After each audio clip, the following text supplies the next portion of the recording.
प्रभु, उस सांड को जंगल से लाए हुए 2 दिन बीत चुके हैं। अभी तक हम उसे वश में नहीं कर सके। उससे टक्कर लेने में जान का खतरा। ओए महामंत्री, भल्लल देव से टकराना है तो एक नहीं 10 सांड बुलाने पड़ेंगे। आ जाइए आप।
मार दिया मेरे पिताजी ने। कहीं देखा है इसे भी? नहीं हो रहा। कहीं देखा है?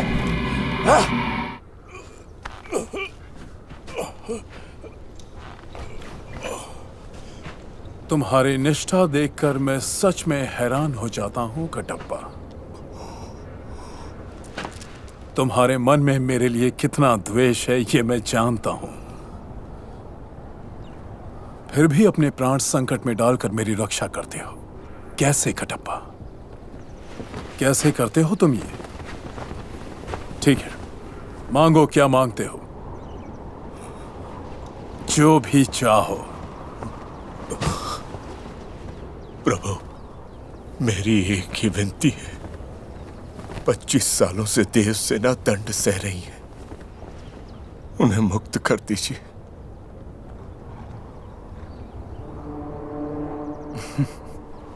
ठीक है, वचन दिया तो दिया।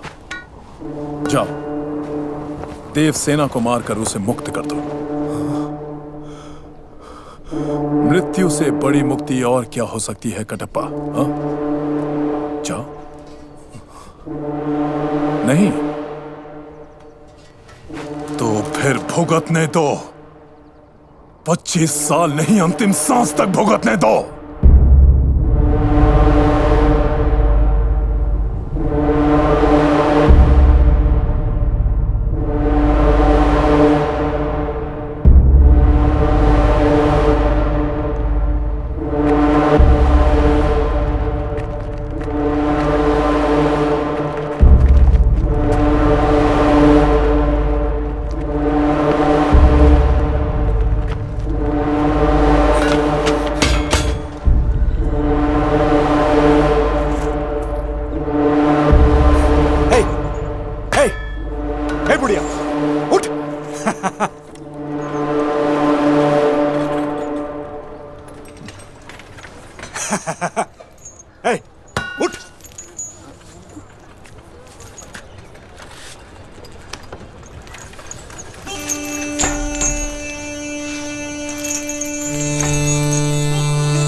क्यों देवसेना, तुम पर होने वाले जुल्म में कोई कमी तो नहीं रह गई?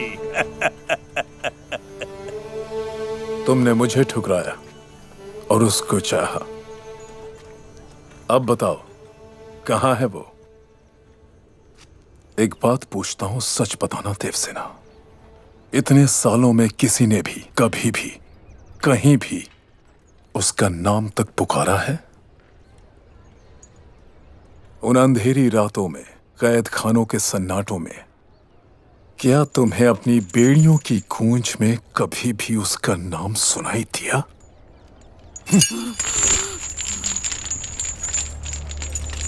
नहीं। माहिष्मती भूल चुका है देवसेना। उसका नाम सिर्फ जुबानों से नहीं, यादों से भी मिट चुका है। इस राज्य में सिर्फ 2 लोग उसका नाम लेते हैं, तुम और मैं। तुम कि अपनी मौत से पहले उसे आखिरी बार देख पाओ, मैं ताकि एक बार और उसे अपने हाथों से मार पाऊं। दोनों की इच्छाएं अधूरी हैं।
मां देवसेना,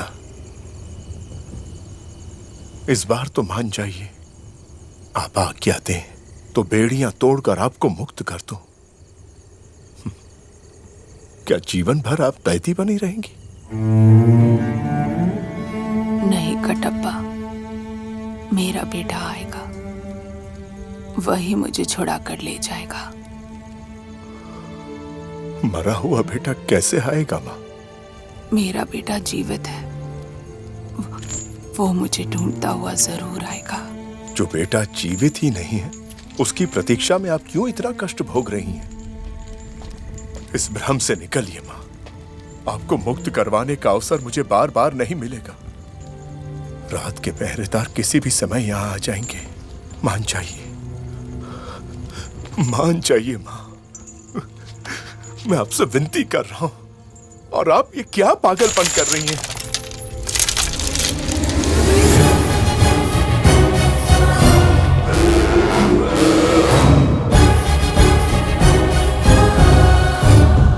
मेरा लकड़ियां बटोरना तुम्हें पागलपन लगता है ना कटप्पा?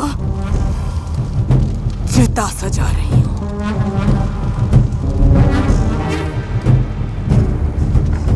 भल्लाल देव का रक्त, प्राण, हड्डियां, शरीर सबको भस्म करने के लिए चिता सजा रही हूं। मेरा बेटा आएगा और उस दरिंदे को खींचकर इस चिता पर लिटाएगा। मेरा बेटा उस भलाल देव की चिता को मेरे हाथों से अग्नि दिलाएगा। मृत्यु के भय से जब वो चिल्लाएगा तो माहिष्मती महल की दीवारें दहल उठेंगी। मेरा बेटा आएगा।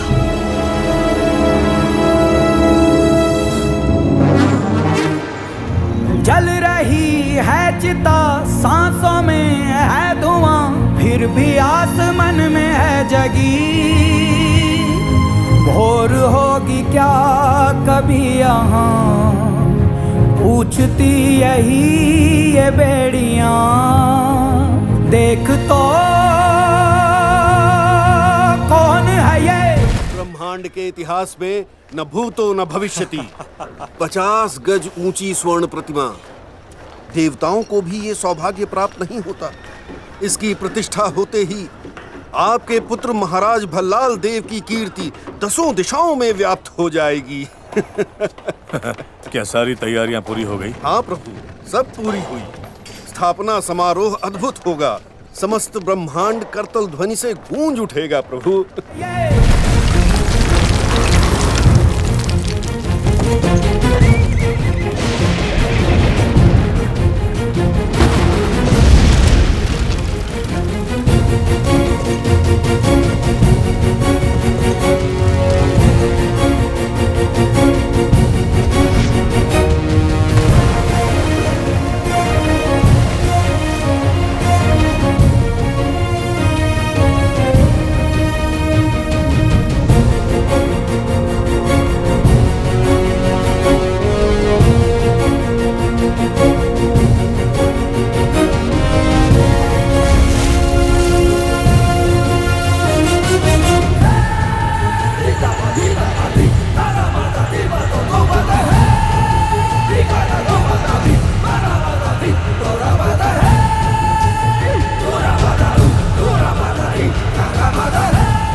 माहिष्मती, चैन की सांस लो। मेरा बेटा आ गया, बाहुबली लौट आया।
राजा की मूर्ति खड़ी हो तो सब जय जयकार करेंगे।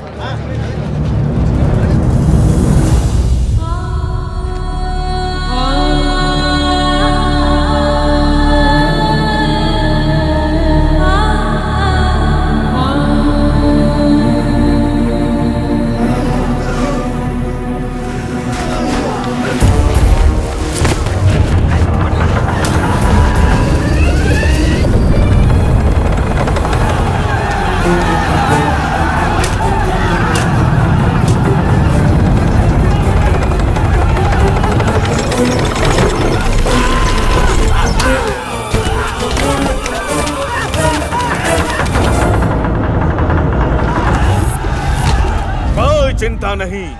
50 गज की प्रतिमा क्या 100-200 लोगों की बलि नहीं मांग सकती? हाँ?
बाहुबली बाहुबली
धर्म का मार्ग दिखाने वाले बाहुबली नहीं रहे, ये कौन कहता है?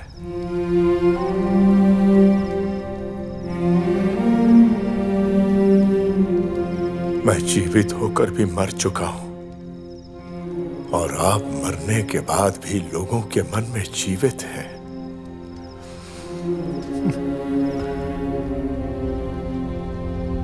बाहुबली बाहुबली बाहुबली के नाम की चारों ओर प्रतिध्वनि सुन के लगता है मेरी नहीं, उसकी प्रतिमा स्थापित हो रही है। लोगों के मन में दबी बात बाहर आई या फिर कोई उनके सामने आया? हाँ, असंभव। वहां पहरे पर बैठे हुए रक्षकों को बुलाकर पूछेंगे कि ये नाम क्यों निकला और किसके मुंह से निकला, तो पता चलेगा ना दादा।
अनिला!